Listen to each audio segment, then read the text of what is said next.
Hey, I'm Jack from Jack Gately Real Estate and the Online Real Estate Academy. All sorts of experts, the best and brightest, are out there spinning that basically the economy is going to get better, right? And I start to get worried when all the best and brightest are basically all telling us that things are going to get better. Don't worry, be happy. Yeah, they're the same people that told us that inflation was going to be transitory. And yeah, so now I'm a little bit worried that maybe things aren't transitory and maybe all this inflation is here to stay. I think there's a lot of evidence to indicate that. There's this theme out there that the 7.5% interest rates that we had in late August, that spike up to 7.5%, that was just a one-time thing. That's not going to happen again. Where have I heard that before? Larry Summers, the former Treasury Secretary, laid out the options before us. Let's cut to the video. There are three possibilities. Soft landing, that's what we're all hoping for, and it certainly could happen. No landing, with inflation never really getting below 3% and potentially starting up again to rise when various things work through, or a harder landing as the monetary policy lags work through. And I think it's a very narrow window to achieve that soft landing. I'd put it at about 1 in 3 on each of those possibilities. So let's go to the chalkboard to review. He said there's 3 options, and this is conventional wisdom. A lot of people think this, but I'm going to tell you actually there's a 4th option, which is even worse. But equal chances he's giving to these 3 options. 1, a soft landing. In other words, a mild recession where they kill off inflation. There's hope for that, he said, 33% chance. Then there's the no landing option, which is higher for longer. Inflation sticks around and maybe even swings back up again, back to the peak of what we saw last year. 33% chance of that. Then there's the hard landing.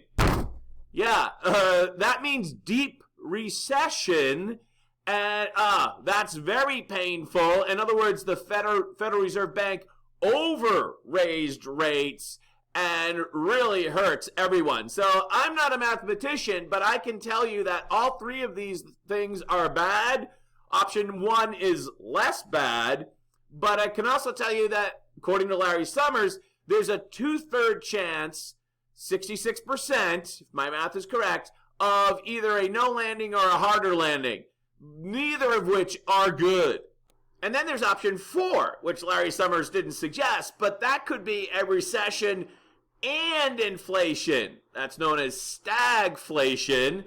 And that's really an awful option, something that a lot of people don't even want to talk about. And I guess Larry Summers didn't want to talk about it either. But that would be option number 4, behind door number 4. And that would be the worst of all options. We're all hoping for the best, but there's no assurance at this point that that can be achieved. Hope is not an economic policy.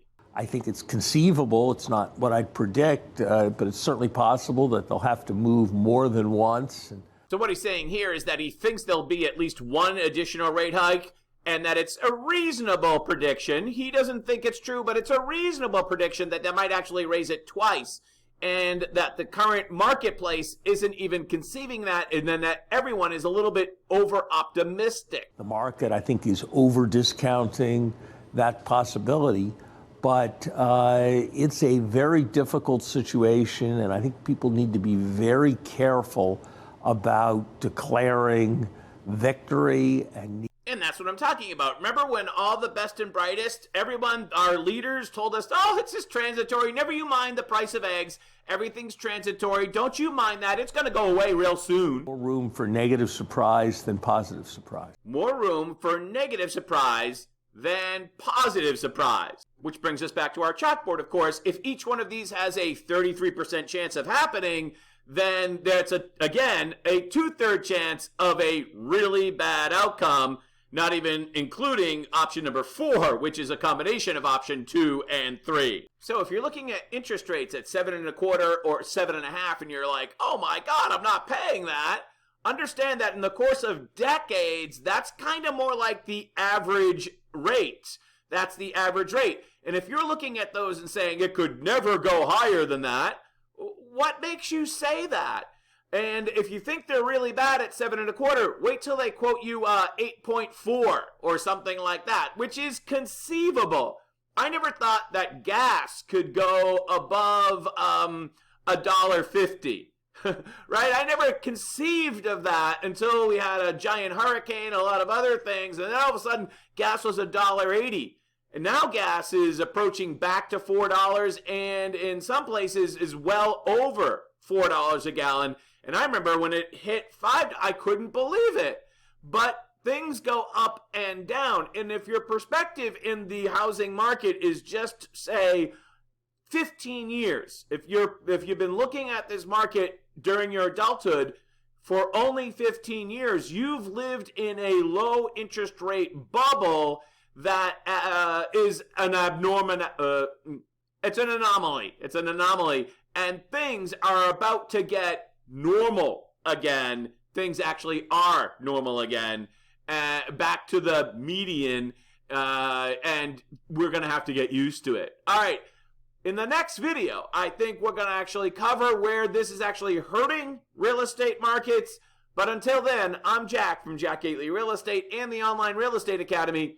Thanks for watching.